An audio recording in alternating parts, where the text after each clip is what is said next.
త్వరలో జరగబోయే స్థానిక సంస్థల ఎన్నికల్లో ఎన్డీఏ క్లీన్ స్వీప్ చేస్తోందని ప్రభుత్వ chief whip MLA GV Anjaneyulu అన్నారు. మిత్రధర్మం పాటిస్తూనే ఎన్నికల్లో పోటీ చేస్తామన్నారు. పీపీపీ విధానంలో మెడికల్ కాలేజీల నిర్వహణపై వైసీపీ అనవసర రాద్ధాంతం చేస్తుందని విమర్శించారు. కోటి సంతకాల పేరిట వైసీపీ చేసే హడావుడిని ప్రజలు పట్టించుకోవటం లేదన్నారు. వైసీపీ నేతలే ఇంట్లో కూర్చొని సంతకాలు పెడుతున్నారని ఎద్దేవా చేశారు. వైసీపీ అధినేత జగన్ తీసుకుంటున్న నిర్ణయాలతో ఈసారి ఎన్నికల్లో 11 సీట్లు కూడా రావని పరిస్థితి లేదని విమర్శించారు. ఎమ్మెల్యే రామాంజనేయులతో మా special correspondent Rajesh face to face. Police housing corporation చైర్మన్గా కళ్యాణ్ శ్రీనివాస్ ప్రమాణ స్వీకారం చేశారు. ప్రమాణ స్వీకారానికి ముఖ్య అతిథిగా ఎమ్మెల్యే ప్రభుత్వ చీఫ్ విప్ జీవి ఆంజనేయులు హాజరయ్యారు. సార్, ప్రధానంగా చూసుకున్నట్టయితే జనసేన, బీజేపీ, టీడీపీ కలిసి ముందుకెళ్తున్నారు. లోకల్ బాడీ ఎలక్షన్స్లో ఎలా ప్లానింగ్తో ముందుకెళ్ళబోతున్నారు సార్? నామినేట్ పదవులు కావచ్చు, అన్నింటికి సమానంగా పొత్తులో భాగంగా పంచుకుంటున్నారు. లోకల్ బాడీ ఎలక్షన్స్లో ప్రణాళిక ఎలా ఉంది? ముఖ్యంగా లోకల్ బాడీ ఎలక్షన్లో ఖచ్చితంగా ఎన్డీఏ సేనలు క్లీన్ స్వీప్ చేస్తారు. అట్లాగే ఈరోజు శ్రీ కళ్యాణం శివశ్రీనివాసరావు కేకేకి ఈరోజు ఈ పదవి రావడం ఎంతో అభినందనీయం. ఈరోజు వారు జనసేనలో కష్టపడ్డారు. అలాగే సమైక్య గుంటూరు జిల్లాలో ఎన్డీఏ కూటమి అభ్యర్థుల యొక్క విజయానికి కృషి చేశారు. అందువలన ఈరోజు పవన్ కళ్యాణ్ గారు, చంద్రబాబు గారు గుర్తించి వారికి మంచి పదవి బాధ్యతలు అప్పచెప్పడం జరిగింది.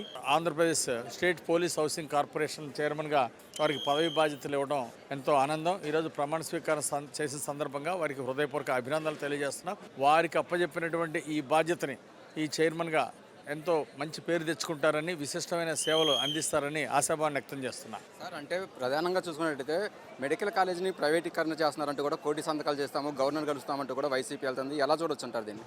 ఎలా చూసేది ఏముంది? ఈరోజు వైసీపీ కార్యకర్తలు వాటి మీద సంతకాలు పెట్టట్లా. కోటి సంతకాలు ఏంటి? ఇంకోటి వాళ్ళ ఇళ్లలో కూర్చొని ఇక వాళ్ళే కుడి చేత్తో ఎడం చేత్తోటి పెట్టుకోవటం సంతకాలు.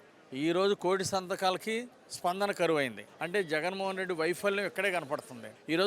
ఈరోజు ప్రధానమంత్రి మోడీ గారు దేశంలో కూడా ఈ పీపీపీ మోడ్ రావాలి, ప్రజలకు ఇంకా మెరుగైన సేవలు అందించాలని చెప్పేసి ఈరోజు కేంద్ర ప్రభుత్వం కూడా ముందుకెళ్తుంది. అనేక రాష్ట్రాల్లో ఇప్పుడు కార్పొరేట్ కల్చరు, కార్పొరేట్ లాగా వైద్యం అందించాలి, నీట్నెస్ మెయింటైన్ చేయాలి అంటే ప్రభుత్వ హాస్పిటల్స్ని, వైద్య కళాశాలని అప్డేట్ చేసి ఇంకా మంచి పేరు ప్రతిష్టలు తీసుకురావడానికి, పేదవాడికి, నిరుపేదవాడికి మంచి వైద్యం అందించడానికి ఈ మెథడ్ చాలా సూపరు. ఇది సక్సెస్ఫుల్ మోడలు. ఇది ప్రపంచంలోనే సక్సెస్ఫుల్ మోడలు. మన దేశంలో దీన్ని ముందుకు తీసుకెళ్తున్నాం. దీన్ని మన రోల్ మోడల్ సీఎం గారు ప్రత్యేక దృష్టి పెట్టి పేద ప్రజలకి మంచి వైద్యం అందించాలనే లక్ష్యంతో ఈరోజు ముందుకెళ్ళటమే దీనికి కారణం. అందుకే ఈరోజు ప్రజలందరూ కూడా మంచి వైద్యం అందించాలి. అదే తెల్ల రేషన్ కార్డు మీద వెళ్ళినా, ఎన్టీఆర్ వైద్యం మీద వెళ్తే బ్రహ్మాండంగా 25 లక్షలకు కూడా ఉచిత వైద్యం అందాలని చెప్పేసి లక్ష్యంతో ఈరోజు ప్రజలందరూ కూడా ఎదురు చూస్తున్నారు.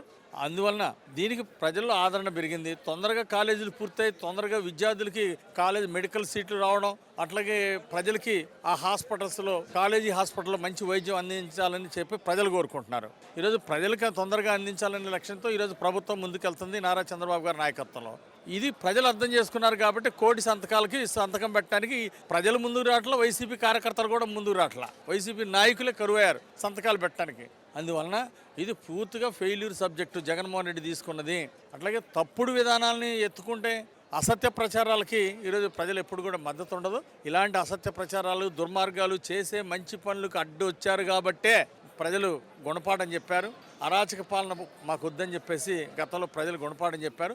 ఇప్పటికైనా జగన్మోహన్ రెడ్డి పద్ధతులు మార్చుకొని ప్రజల ఆకాంక్షల మేరకు పనిచేస్తున్నటువంటి ఈరోజు ఎన్డీఏ కూటమికి వాళ్ళు కూడా ప్రజా సమస్యల మీద ప్రభుత్వం దృష్టి తీసుకురావచ్చు. ఈరోజు అసెంబ్లీ నుండి కూడా పారిపోయారు. అంటే వాళ్ళకి ప్రజా సమస్యలు పట్టవు. వైసీపీ ఎమ్మెల్యేలకి ప్రజా సమస్యలు పట్టవు. ఎవరెడిపోతే ఏంది, మా అవినీతి సంపాదన ఉంటే చాలా అనుకునే వీళ్ళు ప్రజల్ని నిర్లక్ష్యం చేశారు. తప్పనిసరిగా రోజుకి వైసీపీ పతనం అవడానికి ఇదే ఉదాహరణ. అంటే మాజీ మంత్రి అంబటి రాంబాబు ఆంధ్రప్రదేశ్కి ఇంటర్నేషనల్ రాజధాని అవసరమా, సెకండ్ ల్యాండ్ పూలింగ్ అవసరమా అనేసి అంటున్నారు. ఎలా చూడొచ్చు? ఇటు పక్క అభివృద్ధి జరుగుతుంది, అటు వైసీపీ అలా విమర్శలు చేస్తున్నారు. ఇప్పుడు మాజీ మంత్రి అయి ఉండి అంబటి రాంబాబు ఇలాంటి వ్యాఖ్యలు చేయడం దురదృష్టకరం. ఏంటండి, ఇప్పుడు హైదరాబాద్ రాజధాని ఎలా ఉంది తెలంగాణకి? ఒకప్పుడు సమైక్య రాష్ట్రంగా ఉండేది, బ్రహ్మాండంగా ఉంది. అట్లాగే బెంగళూరు కర్ణాటక రాజధాని. ఈ విధంగా ఒక్కొక్క రాజధాని ఒక పూర్తి హంగులతో చక్కగా ఉంటే మనకెందుకు ఉండకూడదు?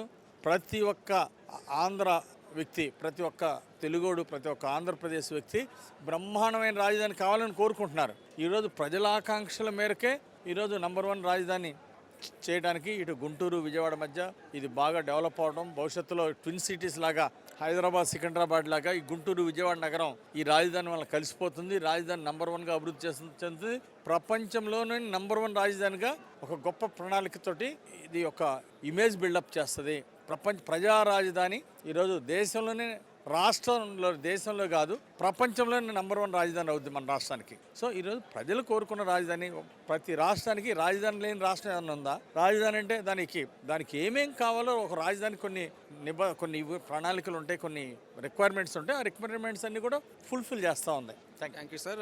అది ఫైనల్గా చూసుకుంటే కూడా లోకల్ బాడీ ఎలక్షన్స్లో కూడా అటు ఎన్డీఏ కూటమి కలుపుకొని వెళ్తుంది. అలాగే మెడికల్ కాలేజీ ప్రైవేటీకరణలో జగన్ తీసుకున్న నిర్ణయం సరైనది కాదంటున్నారు. అలాగే మాజీ మంత్రి అంబటి రాంబాబు రాజధాని విషయంలో చేసిన మాటలు సరైనవి కావు, ఆంధ్రప్రదేశ్కి ప్రపంచ గుర్తింపు రాజధాని అవసరమని అటు ప్రభుత్వ చీఫ్ విప్ అలాగే ఎమ్మెల్యే జీవి ఆంజనేయులు అయితే చెప్తున్నారు. వీడియో జర్నలిస్ట్ విశ్వనాథ్తో రాజేష్, వైకే టీవీ, మంగళగిరి నుంచి.